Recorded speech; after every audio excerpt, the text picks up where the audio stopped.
মিঠু, চলো স্কুলে যাই। চলো রাজু।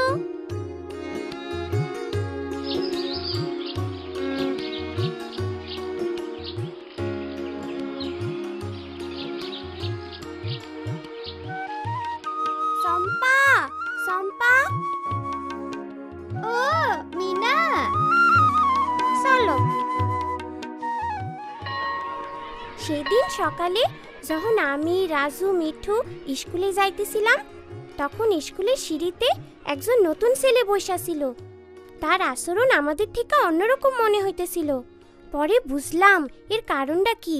আমার ছেলেটারে তো আপনাদের স্কুলে ভর্তি করাইছি, ওরে ভালোভাবে দেখায় দিলে ও সব পারবো। আপনি এটা নিয়ে একদম ভাববেন না আপা, আমি ওর দিকে বিশেষ লক্ষ্য রাখব।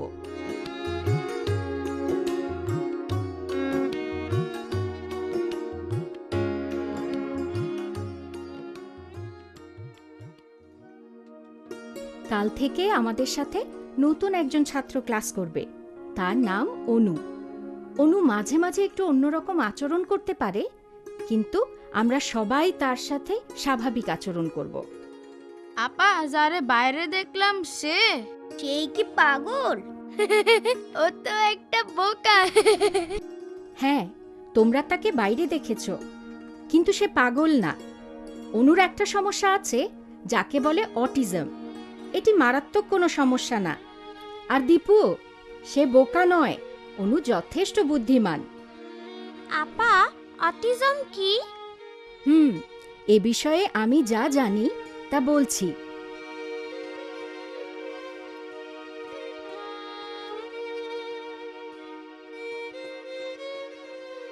অটিজম হলো মস্তিষ্কের বিকাশজনিত সমস্যা।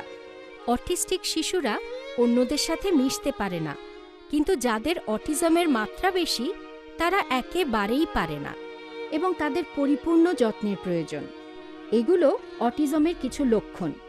ছোট বাচ্চাদের এই সমস্যা হলে তারা অন্যদের আচরণে কোনোই উত্তর দেয় না, এমনকি তারা শব্দও করে না, হাসেও না।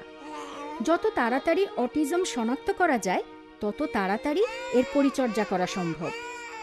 অনুর সম্পর্কে যা বলা হলো তাতে বোঝা যায় কোনো কিছু বারবার বললে এবং রুটিন মেনে চললে সে সব কিছু ঠিকমতো করতে পারবে। এজন্যে স্কুলের নতুন পরিবেশে এসে সে কিছুটা সংকোচ বোধ করবে, কিন্তু সবাই তার সাথে শান্ত ব্যবহার করো। আর দীপু, কোনো দুষ্টুমি নয়। মিনা, আমরা কি ওনার বন্ধু হইবার পারি? অবশ্যই পারি রাজু, ও আলাদা হইবার পারে। আমরা স্কুলে সকলে তার সাথে বন্ধুত্ব করব।